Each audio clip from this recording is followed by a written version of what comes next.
আমি প্রিয় আর আমি Krishnakoli and we are Familicious.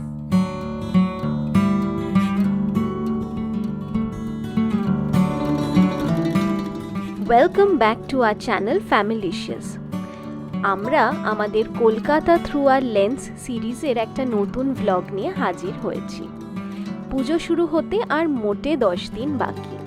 পুরো বছরটা যে কটা দিনের জন্য সকল বাঙালি ওয়েট করে সেই উৎসবের মুহূর্ত এখন just round the corner and we can't keep our কাম।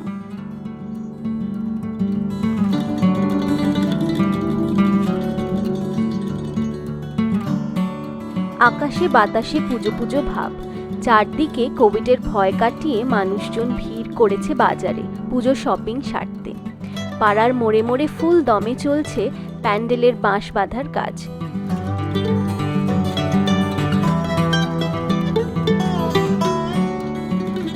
পুজোর ওই 4 দিন কিভাবে কাটাবেন তার প্ল্যানিং চলে প্রায় 4 মাস ধরে।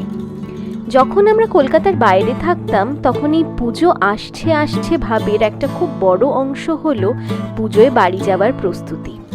তখন পুজোর 3 মাস আগে থেকেই ছুটির জন্য অ্যাপ্লাই করা, সুপারভাইজারের সাথে ছুটির ডিউরেশন নিয়ে নেগোসিয়েশন করা, আর বাড়ি ফেরার সস্তা ফ্লাইট টিকিট বা রিজার্ভড ট্রেন টিকিট পেলে মানে আমরা সেদিন রাজা। এই পুজোয় বাড়ি ফেরার ফিলিংটা একদম আলাদা। এইবারে আমরা কিন্তু সেই ফিলিংটাকে খুব মিস করছি। কলকাতায় থেকে পুজোর মজা নেওয়ার যেমন সুন্দর, বাইরে থেকে সেই কটা দিনের জন্য পুজোয় ছুটি নিয়ে বাড়ি ফেরার মজাটাও কিন্তু দ্বিগুণ।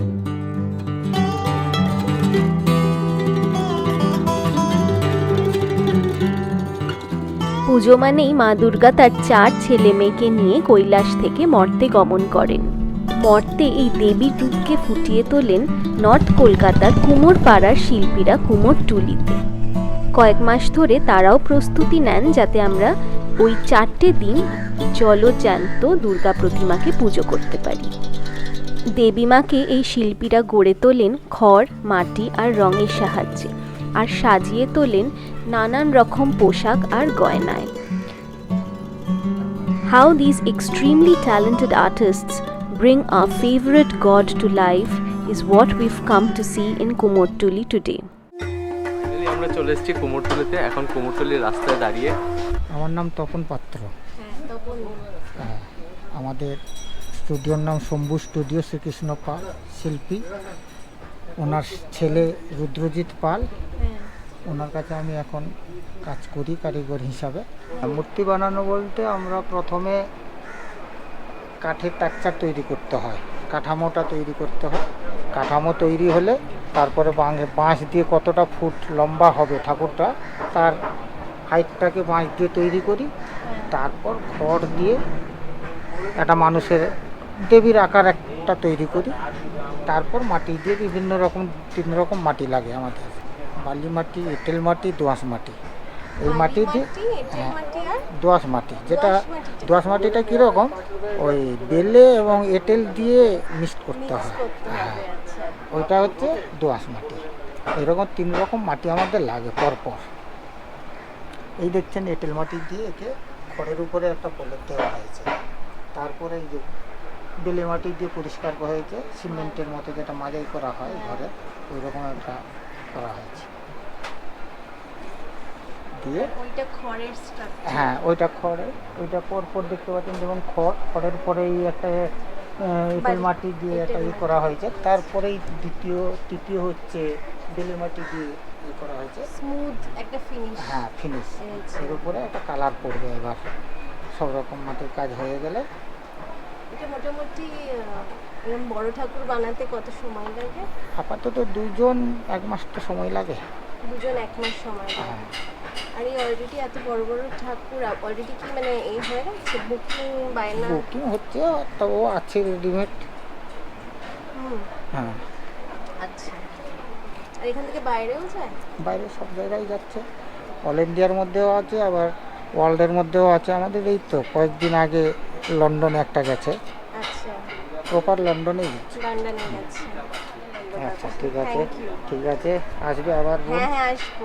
এই আপনারা রং কখন করে? 1 মাস আগে থেকে। পুজো হ্যাঁ 1 তারিখে পুজো তো অক্টোবরে, ওই সেপ্টেম্বরের 2-1 তারিখ থেকেই শুরু হয়। কীভাবে হয় প্রসেসটা হচ্ছে আমাদের তো মানে মার্চ মাস থেকে আমাদের কাজ শুরু হয়ে যায়। সরস্বতী পুজো শেষ, 1 মাস রেস্ট, তারপর আবার সরস্বতী পুজো। এই যে বাঁশ, কাঠ, খড়, দড়ি, সুতলি যেগুলো আসে সেগুলো নিয়ে প্রথমে কাঠ নিয়ে আসতে হয়। কাঠগুলো এই যে কাঠামোগুলো তৈরি হয় সেগুলোর ওপর বেশ করে এত বড় বড় ঠাকুরগুলো দাঁড়িয়ে আছে, তো সেগুলো আছে। সেখান থেকে তারপরে তৈরি হয় খড় বাঁধা। খড় বাঁধার চলে যাওয়ার পরে মাটি 2 রকমের আছে। একটা হচ্ছে তুষ মাটি, এটা ইটের মাটি দিয়ে তুষ মিশিয়ে ধানের যে শীষগুলো হয়, যে খোসাগুলো হয়, ওগুলো দিলে দিয়ে সে এক প্রলেপ দিয়ে নিতে হয়। কারণ তারপরে বেলে মাটি মানে গঙ্গার মাটিটা, ওই যে বেলে মাটিটা ওটা গায়ে মানে আমাদের শরীরে যে মাংসটা আছে সেটা এই বেলে মাটি দিয়েই হয়। যেহেতু তুষটা আছে ওই তুষের জন্যে ওইটা আটকে যায় আর কি, ধরে রাখে। তারপরে তো পুরো কাপড় দিয়ে এই করে গোলার মধ্যে চুবিয়ে কাপড় দিয়ে ওটাকে ঢেকে দেয়, যেটা ফেটে যাতে না পড়ে। যখন ঠাকুর টানবে এগুলো তখন ধরে রাখে। যেমন আমার যদি এই শরীরটা মাটির হয়, যদি একটা কাপড় যদি এইভাবে ধরে রাখে, তারপর ওখান থেকে গোলা দিয়ে তারপরে রং করতে হয়, যাতে ঠাকুর টানার সময় ফাটবে না, খুলে পড়ে যাবে না কোনো কিছু। ওটা আমাদের প্রচুর কাপড় লাগে, ওই কাপড়গুলো সুতির কাপড়, একদম পাতলা সুতির পুরোনো কাপড়, ওগুলো দিয়ে কাপড়টা দিয়ে পুরো ঠাকুরটাকে ঢাকতে হয় আর কি, মানে মেরে দিতে হয়। নাহলে তারপরে ওটাকে ক্লিন করতে হয়, পরিষ্কার করে তারপরে কালার মসৃণ করে, তারপরে যেমন এখন যেরকম আছে সেই রকম মসৃণ করার পরে তারপর ওটা করতে হয়। এই কাপড় মারা, হ্যাঁ এইটা এখন কাপড় মারা আছে, এই 3টে কাপড় মারা রয়েছে। আপনি যদি নখ দিয়ে খোটেন দেখবেন কাপড় বেরিয়ে আসবে আস্তে আস্তে, এইরকম ব্যাপার। কিন্তু বুঝতে পারে না যে এটা কাপড় মারা রয়েছে, তুমি বুঝতে পারবেন। এরপর যখন এটাকে একটা রিফাইন যখন মাটি দেওয়া হবে গোলার মতন রঙের মতন একটা করে, তখন স্প্রে দিয়ে ওটাকে করে দিলে পরে আরও দেখতে সুন্দর লাগে। তারপর ওর উপর আমরা রং দিই, স্প্রে দিয়ে দিই, তুলি দিয়েও দিই, সব রকম দিই। এটা কত ফুট উঁচু? 13 ফুট। এটাও তো ওরকম না, এটা একটু ছোট না? এটা 11 ফুট। 11 ফুট। আর বাকিগুলো সব 11 ফুট। না এটা আবার 8.5 ফুট। ও দেখে কিন্তু লম্বা লাগছে। না শুকালে তো করতে হবে না, এটা শুকিয়ে গেছে বলে এটা 4 দিন আগে মাটিটা দিয়ে রেখেছিল, পাখাতে শুকিয়েছে, গরম তাপে শুকিয়েছে, তারপরে যে পরিষ্কার মানে আলাদা কিছু করে শুকানোর নেই না, রেখে দিলে ন্যাচারাল না। যখন একদম পিক টাইমে কেউ অর্ডার দিয়ে দেয় সে ঠাকুর শোকাচ্ছে না, সেগুলো আবার ব্লু হোয়াইট দিয়ে গুল বসিয়ে গায়ের মধ্যে ওটাকে জ্বালিয়ে দিতে হয়, গুলটা ধরে যায়, গরম হয়ে যায়, ঠাকুরটা শুকিয়ে যায়। তারপর ওগুলো ফেলে দিয়ে ছাই হয়ে যায়, ওগুলো ফেলে গিয়ে পিনগুলো বার করে নিতে হয়, নিয়ে তারপরে যা করার পর ঠাকুরটা তো শুকিয়ে গেল।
দেখ ধুনো কাম ওয়াইন গাছ, ঠিক আছে। আর এটা একটা সেই দইয়ের ভাঁড়ের মতো, আর আমাদের তো নর্মাল মাটির ভাঁড় আছেই।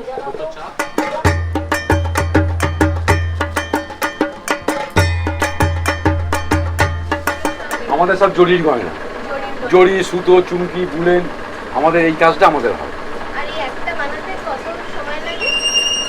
তার কোনো টাইম মেনটেন করে আপনাকে বলতে পারবো না।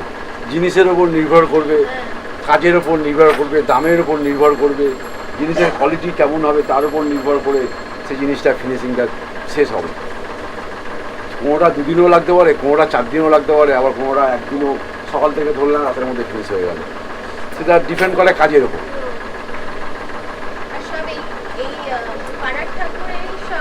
না না, কুমোরটুলিতে বলতে খুবই সীমিত, তাও কুমোরটুলি তো হয়, কিন্তু আমার আউটসাইড কাজ বেশি। বাইরে ধরুন অল ইন্ডিয়ায় মোটামুটি ভোপাল, আসাম, শিলচর, গুয়াহাটি, উত্তরপ্রদেশ, বিহার, মধ্যপ্রদেশ, ওরা সাইজ বলে দেয়। ওদের যদি কোনো ডিজাইন থাকে দিয়ে দেয় যে এরকম ডিজাইনের বানিয়ে দাও, তা নাহলে আমাদের মন থেকে ডিজাইন করে আমরা বানাই। শোলাটা আলাদা, শোলা আমরা বানাই না। শোলাটা আমরা কেন, শোলাটা কুমোরটুলিতে তৈরি হয়। শোলাটা আছে আমরা কাটোয়া, বনকাবাসী, ওখান থেকে আসে। টোটাল শোলাটা ওখানেই তৈরি হয়।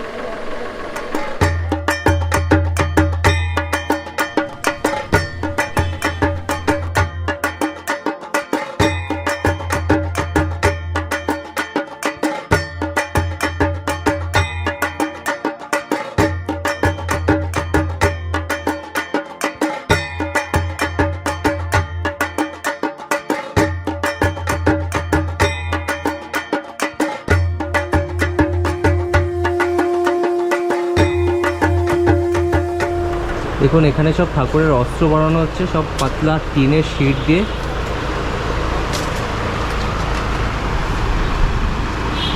কাঁচি দিয়ে কেটে কেটে সুন্দর করে শেপ দেওয়া হচ্ছে অস্ত্রগুলোতে।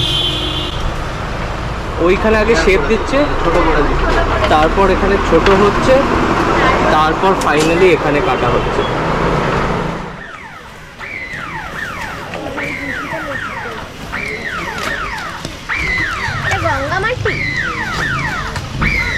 গঙ্গামাটি আর ভুসি, এই যে ভুসি, ধানের ভুসি।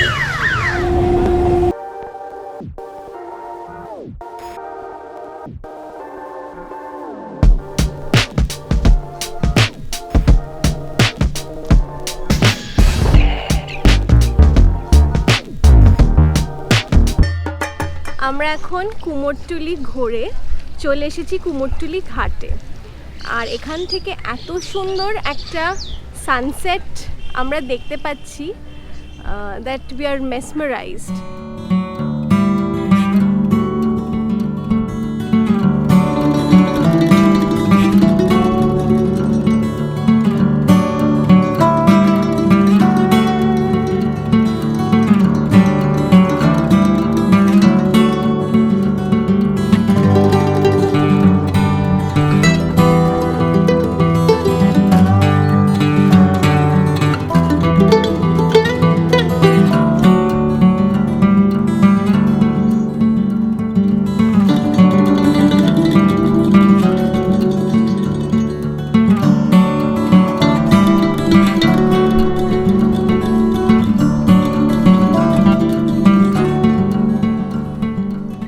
আমরা কুমোরটুলিতে আজকে first time we visited Kumortuli and এত সুন্দর we witnessed how the idols are made right from scratch, তাই না? প্রথমে ব্যাম্বু স্ট্রাকচার করে, তার উপর খড় দিয়ে মোল্ড করে, তার উপর ডিফারেন্ট টাইপস অফ মাটি দিয়ে লেয়ার করে শুকিয়ে, তারপরে সেটার উপর রং করে ফাইনালি ভগবানের চোখ দান করে সেগুলোকে পাঠানো হচ্ছে দেশ বিদেশে, and of course in and around Kolkata and in and around India.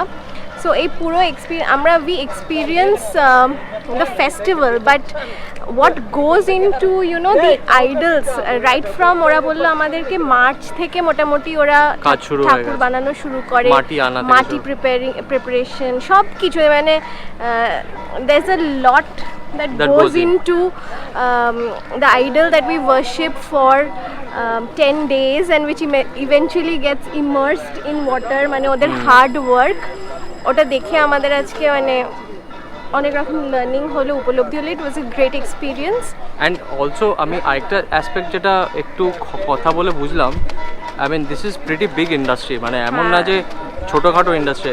আমি যেটা পড়েওছি এবং কথা বলেও বুঝতে পারলাম, it's around at least 30,000 plus crore industry, মানে জাস্ট আইডল অ্যান্ড তার সাথে অ্যাক্সেসরিজ এগুলো তো আছেই।